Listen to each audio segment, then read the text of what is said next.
Rupanya ada kecelakaan lalu lintas antara motor dan mobil. Bau anyir darah mulai tercium di mobilnya. Bagus melihat wajah teman istrinya itu penuh dengan darah.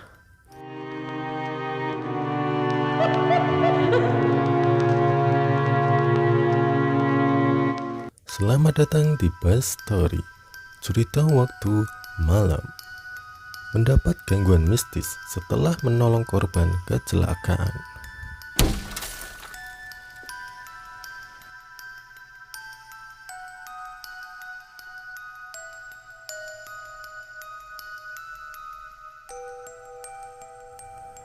Malam itu Bagus hendak pulang dari rumah guru ngajinya di Sukodono Sidoarjo. Lalu sang guru berpesan untuk hati-hati dan waspada saat di perjalanan pulang. Bagus pun hanya tersenyum dan mengangguk. Dia tak menyadari kalimat dari gurunya itu adalah peringatan bahwa beberapa hari ke depan hidupnya akan menemui gangguan mistis. Bagus masih ingat betul kejadian tersebut. Minggu dini hari pukul 01.15 tanggal 8 Agustus tahun 2020. Dia melintas di Jalan Raya Kletek, Sidoarjo. Di tengah perjalanan, mobilnya dihentikan oleh kerumunan warga. Rupanya ada kecelakaan lalu lintas antara motor dan mobil. Korbannya 3 remaja, seorang laki-laki dan 2 perempuan.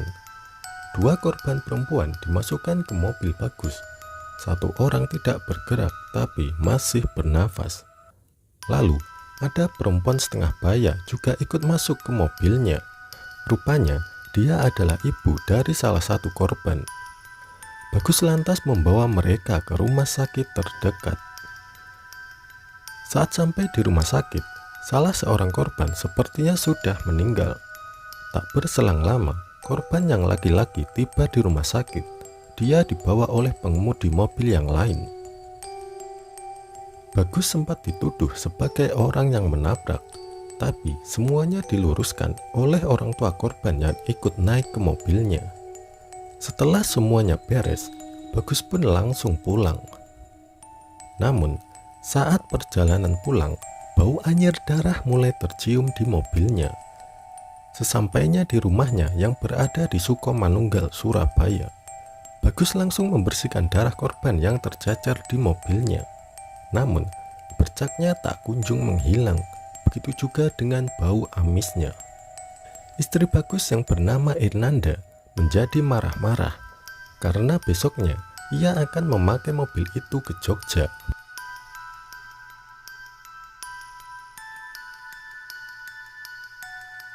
Meski belum bersih total, Irnanda akhirnya tetap menggunakan mobil itu. Dia pergi bersama temannya yang membawa seorang anak kecil. Di tengah perjalanan, kejanggalan mulai terjadi. Entah kenapa temannya mendadak sakit demam. Sementara itu, anaknya yang berusia 2,5 tahun tiba-tiba menyeletuk, "Mbak cantik." Sontak hal itu membuat Irnanda sedikit bingung. Setibanya di Jogja, temannya yang demam akhirnya sembuh dengan sendirinya. Sementara itu, Bagus yang berada di rumahnya mendapatkan kabar bahwa 1 perempuan dan laki-laki korban kecelakaan dini hari itu akhirnya meninggal dunia.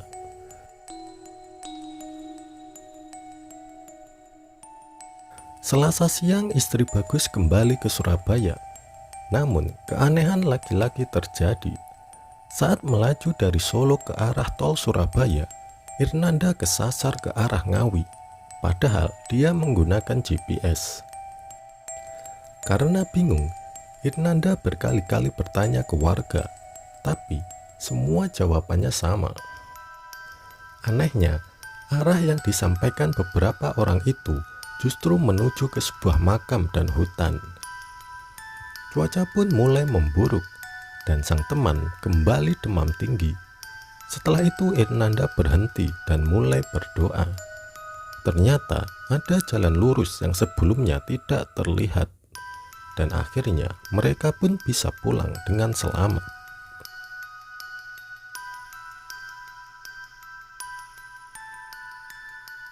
Keesokan harinya, teman Irnanda tidak masuk kerja karena masih demam tinggi. Bagus dan Irnanda pun menjenguk temannya yang masih sakit. Hal aneh terjadi lagi. Bagus melihat wajah teman istrinya itu penuh dengan darah. Padahal kenyataannya tidak ada darah sama sekali. Bagus lantas berkonsultasi dengan sang guru. Bagus disarankan untuk mendatangi makam korban kecelakaan yang pernah dibawanya. Tapi Bagus tidak tahu di mana lokasi makamnya.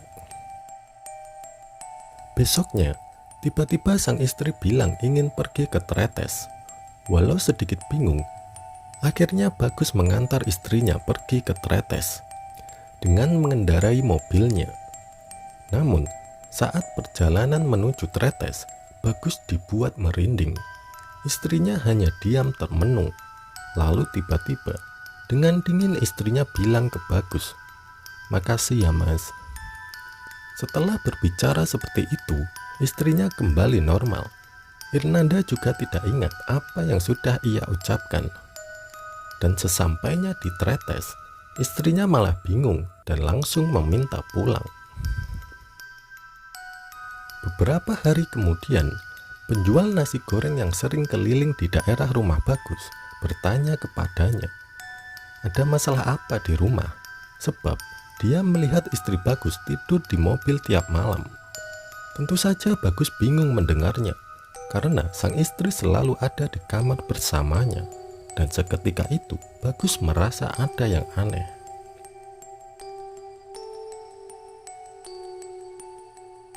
Rabu malam sepulang kerja, Bagus mendatangi rumah sakit tempatnya mengantarkan korban kecelakaan untuk mencari informasi. Namun, keterangan yang didapat hanya sedikit. Di perjalanan pulang dari rumah sakit, dia bertemu dengan gerombolan pemuda yang pernah dilihatnya saat mengantarkan korban ke rumah sakit. Dan ternyata mereka adalah teman dari korban kecelakaan itu. Dari mereka, Bagus mendapat informasi. Satu korban perempuan yang meninggal bernama Ratu Konsina yang tinggal di Tretes. Saat kejadian, mereka bertiga habis pesta miras. Namun sayang, mereka tidak mengetahui dengan pasti lokasi makam korban perempuan tersebut. Akhirnya Bagus pun paham kenapa istrinya minta pergi ke Tretes dan sampai kerasukan saat di perjalanan. Bagus sudah berusaha mencari makam korban, namun ia belum berhasil menemukannya. Setelah itu Bagus dan sang istri memutuskan untuk mengirim doa kepada korban kecelakaan. Setelah mengirim doa, kejadian aneh mulai berhenti. Teman dari istrinya juga mulai membaik dan akhirnya bisa bekerja kembali. Sekian untuk cerita waktu malam kali ini. Jangan lupa support channel ini dengan cara like, comment, share, dan subscribe. Terima kasih, sampai jumpa.